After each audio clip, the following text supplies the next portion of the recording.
Sega.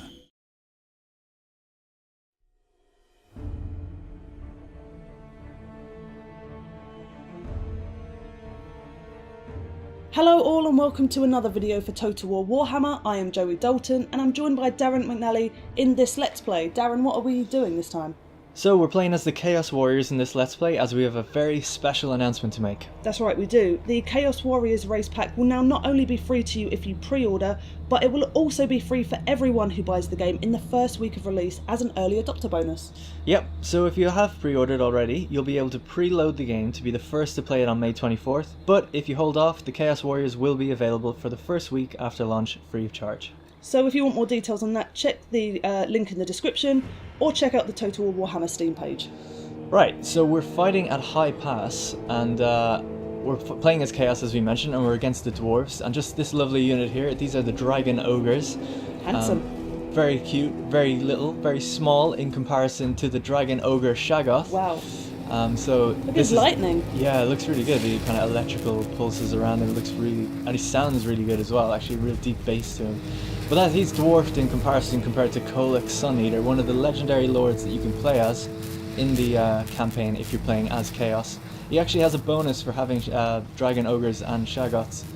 He can recruit them at 15% the cost and 10% the cost for the Dragon Ogres. That is awesome. His weapon is called Star Crusher as well. What a name. Yeah, the Sun Eater and the Star Crusher. He is, I mean, he's, as we'll see in this playthrough, he is really, really powerful, and having those guys in your army, it's actually really good bonus to have any kind of upkeep, have any negative upkeep on them, because they're quite expensive, they're quite rare, so to have them in this army like this, you know you're dealing with a high tier powerful army. We've also got at the back there the Chaos Warriors with great weapons, and the Chosen here with great weapons as well. And flanked on the left we have a Sorcerer of the Metal variation, or the Metal lore. So Chaos Warriors, they can actually play with different sorcerers of different lores. I think Metal, Fire and Death are some of the ones. We also have a Manticore flying up there. And down here we have the Chaos Knights with lances. You're going to be doing some sneaky tactics. Yeah, so we're actually fighting uphill on this battle. It's going to be quite tricky. And we have the Dwarven army up here on top of the hill. So it's not really sneaky tactics, but obviously they don't have cavalry themselves, so we can, you know, bring our cavalry around up behind them on the hill and hope to do some flanking charges. So it should be good. Well, you have a lot of fast units compared to the Dwarves, who have practically no fast units at all. They're really slow. Even the Slayers, which we'll see in a minute, in their info stat panel it says fast, brackets for a dwarf. Yeah, oh, these guys here are really cool, the Iron Drakes with the Troll Hammer torpedoes, and they're meant to take down like large monstrous infantry, so they'll be good against the Shaggoth and the Dragon Ogres, as well as the cannons, the Slayers in the back, and the flame cannons. It's worth mentioning this is just a quick debug mode, a look at their army. They'll actually deploy a little bit different to this, but I just thought it'd be interesting to see what we were up against on top of this hill. So here we are, this is the kind of gameplay. So obviously we're not playing this right now, we're looking back on the gameplay that I captured at the time, but to kind of appease the people who want to see cool zoom-ins and cool cinematic shots, I've also interlaced the video with the replay shots. So for those who don't know, in Warhammer, after a battle is done, you can view back the replay, and you can simply hide the UI by pressing K, and that removes the flags in the gameplay UI, and then we're allowed to put the camera down and see the gameplay as it unfolds, both from a gameplay and cinematic perspective. The timeline stays the same, so what you're seeing is all in real time as well. So hopefully that will let you guys have a real nice zoom in of all the action and some of the higher up gameplay choices that I've made. Some of the more brutal face punches I know you all want to see. Yeah, so we saw some dudes fly back all the way down the mountain getting hit by a cannon. So already the Dwarven artillery is firing on me. They're perched a little bit further up on the hill than they were in the debug mode. And I'm just sending everyone forward. We just have a long plodding march up this hill until we get there, and the snow on the hill does slow your troops down, so they are running as fast as they can. You can see them just getting thrown back, and I really have to try and take as few losses as I can until I get there. Don't want to send them all up by themselves either. I'm trying to keep them all together, so I have to kind of keep a steady march with them as well. So do you have any kind of strategy for this? Because you have some making up to do for your win-loss record for us, Darren. That's true. Well, I did beat Lionheart, so, you know, yeah, I won the last one. Okay. But in terms of this battle, my strategy generally is to move forward with a kind of a double line, split into a single line, and then have cavalry go around the edges. And I've concentrated all my monstrous infantry kind of on the flanks as well of the infantry. So I have Chaos Spawn over on the right, which we'll zoom in a bit later as well. And I have my Dragon Ogres on the left. So hopefully we can just kind of punch through and then have the cavalry come around. It's just a massive envelopment as long as my centre holds. I love all the dwarfen ruins kind of scattered around the battlefield as well. Yeah, this map is really beautiful. It's set up in the kind of Norscan regions near some dwarven carracks, so I like to think that, you know, they're kind of holding back the Chaos invasion as best as they can before we move in on their carracks, I guess, up north. So it's worth mentioning that Kholek is fully upgraded here. In custom battle, legendary lords are fully upgraded, so all the spells he has active, that means he's like fully upgraded, fully teched out on a skill tree. Yes, one of his quest battles is actually to get Star Crusher, which he doesn't start with when you play in a campaign with him. So as you can see, he does have it here. So there we go, the Shaggoth has made its way through, the Dragon Ogres are coming in, the flame cannons are firing in the background, and the Ironbreakers are throwing their blasting charges towards them as well. So straight away it's like a massive ditch fight up there. The Slayers are digging into my guys as well, which is going to be a bit rough on the monstrous infantry. But Joey actually hasn't seen this battle yet at all. Haven't. She's watching this back for the first time, so I've got some surprises in there for her as well as you guys. I'm excited. So we can see that they have a gyro bomber as well. Now what can take down a gyro bomber? Manticore is pretty good, Yes. so we'll send that after it. Hopefully it'll do good. We'll catch up with that later. But things are going pretty well. I mean, Kholek is just smashing through dwarves at the moment. He's taking a bit of damage. They're throwing a lot of things at him. I just used a final transmutation there from my wizard, which is a direct damage spell, and I actually overcast it, which kind of increases the cost it does, but gives me a 50% chance of miscasting. Basically, that's just like a direct damage spell that lasts for about 20 seconds. I love the flavour text for it. Is the wizard unleashes a hail of magical energy, transmuting his foes into unliving golden statues. It's quite brutal. Yeah, that's mean. So here you can see the Chaos spawn. The blasting charges are absolutely devastating. They have so many of them, the Iron Drakes. And there's some miners units as well, miners with blasting charges that can throw them in as well. My Manticore's going to town on the Gyrocopter, and it's actually broken, it's running away. We've got a beautiful charge here from the Chaos Lances as well, or the Chaos Flying Knights. dwarfs. Yeah. What a beautiful sight. It's funny because Kholek is so massive, especially compared to a dwarf.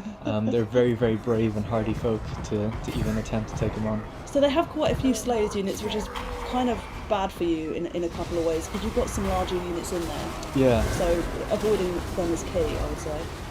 Just that spell that's going off there, that is the Gehenna's Golden Hands. It's a vortex spell, lasts about 13 seconds, and it costs 9 wounds of magic. Again, that's the Metal Sorcerer, just hanging back, casting spells where he can. So he summons the spirit of Gehenna's metal hounds to hunt down his prey. Oh, what was that? So that's the blasting charges, just going off in the distance. They just launch them at blobs of infantry and just completely wreck them. And So my you've got Manticore one came down for a nice unit. charge. That's it. Yeah, Even that, it's fine. You're I'm doing not going to really lie, well. I kind of do really well against these guys. We just like push it, lay into them, kind of like a constant onslaught. This is a very high tier army. Now the dwarves, their army costs the exact same. They have a lot of troops, but they just didn't hold very well, and my spells kind of went off right, so I got kind of lucky. I broke their Gyro Bomber. The Gyro Bomber is actually coming back in here to make a quick run on my Chaos Knights. He actually comes in from melee, knocks a few off, and then starts frantically dropping his bombs while my Manticore chases him down. Oh, that was clever. Yeah, so here he is just going along the line, literally dropping the bombs. You can see them actually coming out of the back. My Manticore just isn't fast enough to get him. I always thought it'd be really cool if Kholek just like gave him a little whack out of the air with his hammer, but it wasn't to be. And you can see just all the carnage going on in the background. They're still holding their own. Like the dwarves aren't just like breaking instantly or anything. No, They're holding the quite Dragon well. Ogre is undeterred completely. Yeah, actually, if you check the unit health of all my units, like it's quite low for the Chosen, really low for the Dragon Ogres, and my Kholek himself is down to halfway and taking more damage. So I activated an augment there, which speeds up my Manticore, which will allow me to catch the Gyro Bomber. Oh, right in the sky.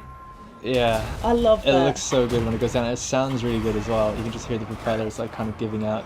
Nicely done. That is a well-used attribute there, or a skill. So I'm just kind of picking off who I can, finishing off some routing units, bringing the Manticore back into the fray. It's doing amazing charges into their units, just ripping them apart basically. And this is kind of what you have to deal with when you're playing against Chaos or with them. They're very, very strong, and they're quite scary, to be honest. I love seeing the dwarf fly past the camera.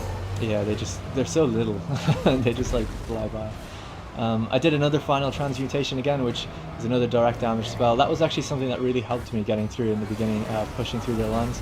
That damage spell is an area of effect spell, so you don't just target one unit, you target the area, and anyone in it takes the damage. So that kind of actually allowed me to hit 5 or 6 units at once. Very, very lucky to get it off with the 50% in this case. See, it's kind of difficult to tell because it still looks like they've got so many units, but you can see the dwindling numbers of those units running away. Yeah, and still have so many left. Yeah, they've got lots of kind of flags you can see as they back off and then they come back. They kind of reform quite a lot because Ungrim is actually fighting. Forgot to mention Ungrim Iron Fist. Here he is here, getting up. He's after just being charged, but I kind of left him alone for a second. Going to bring in the Shaggoth. See who's going to win in this fight. Rear attack! Oh, mistake. To the dwarf, not you. Yeah. You did very well. Never turn your back to a Shaggoth. Well, he took him down. Whoa, So that's but it. he is the Slayer King, of course. He you is. know? So he did pretty good. Also, I was told it's worth mentioning that the fact he didn't react when he got hit is because Legendary Lords, they do have some react animations for getting hit, but they don't always react because if they were constantly in their react state, they would never get an attack off. It's kind of like a stun lock animation. So that's actually a choice made on purpose so that the gameplay just flows a little better, and I was told to mention that by the devs. Oh, not to the ground. Yeah, so it's basically just Ungrim left. Stubborn little guy, doesn't want to break. I just kind of envelop him with everything I got. He's taken out, the Shaggoth, and Kholek's pissed. Yeah, because, yeah. It's probably his girlfriend or something. He didn't like that. Oh, you just surrounded him. I'm just sending the everything cavalry in. was a good move, I think, because he's obviously going to be a bit hardier against those larger units. Kholek actually has a bombardment spell of his own that I call down as well. It's called Lord of the Storm. It only lasts like 5 seconds, and it doesn't cost any winds of magic, but that's what the animation there was, where he lifts the kind of axe or mace up in the air. And that's it. Ungrim was finished off by that. Oh, you've done it! Yeah, so that's the victory. Well, congratulations for redeeming your title of not losing every battle. Nice one, Darren. Thank you very much. Let us know what you think in the comments down below, and let us know what you would like to see for future videos. Like and subscribe for more. Thanks for watching. See ya.